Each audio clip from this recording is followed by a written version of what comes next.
kudu diperjuangno. Apa garis sing urip kudu pisah.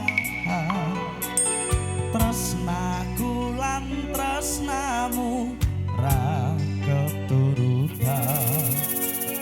Nyanding temaing bojo ra kelaksana. Apa garis urip kudu pisah.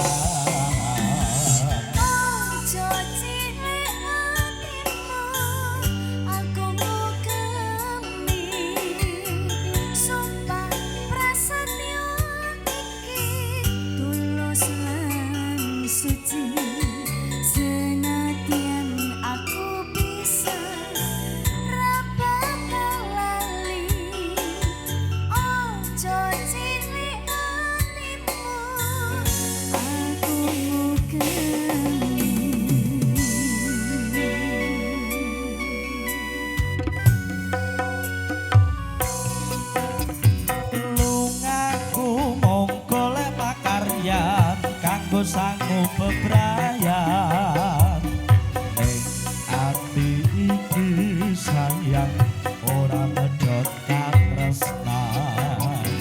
Dongaku uga ngenteni mesti paring rejeki ing jero ati iki kangen enggalo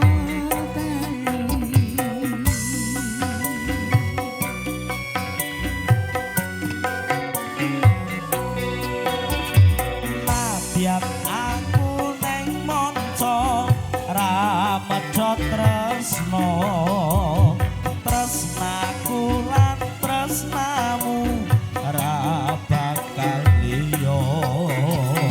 bebarengan gondeli sumpah prasetyo Muga dadi jodoh ing salaminya.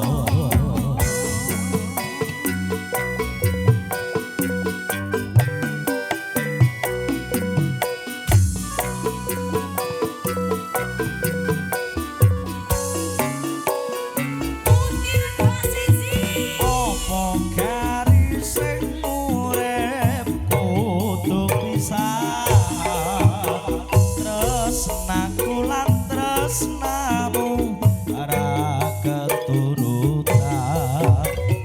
Nyanding temaing bojo ra kelaksana.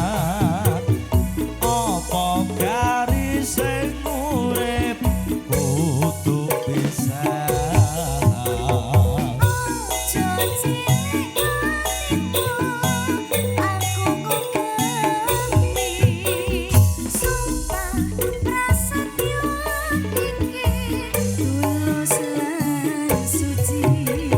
Senadyan aku bisa